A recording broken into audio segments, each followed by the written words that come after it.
gargling is one of the best things to do to treat a sore throat.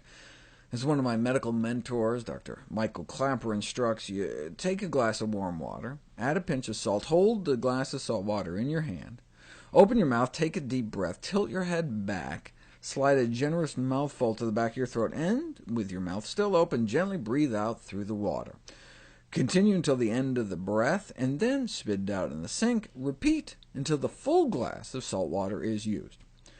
Works wonders to soothe a sore throat when you have a cold, but I never heard of gargling to prevent a cold. Though not popular in the Western world, gargling has been strongly recommended in Japan to prevent upper respiratory tract infections, such as the common cold. However, there have been no controlled trials, and it remained unresolved as to whether gargling was really effective, until this one was published in 2005. They found a significant drop in the incidence of the common cold, but not the flu, suggesting that simple, plain water gargling is effective in preventing upper respiratory tract infections among healthy people.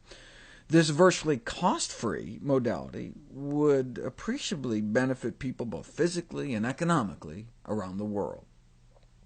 What do they mean economically? Well, most Americans, for example, report about 2 to 3 colds a year. That actually surprised me.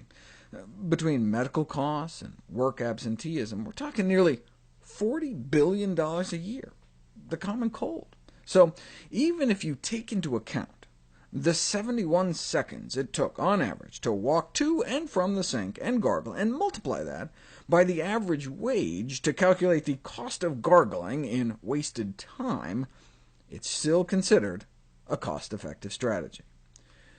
Here's the latest, a new study on whether it works in kids, gargling for oral hygiene and the development of fever in childhood.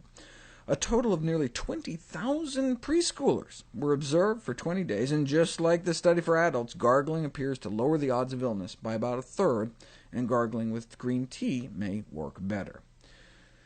Note they speculate that the fact that tap water is chlorinated may have played a role, so gargling with filtered water may be less effective, but I would stay away from iodine solutions such as betadine, since one can run into the same kind of iodine overload thyroid dysfunction you can get by eating too much kelp.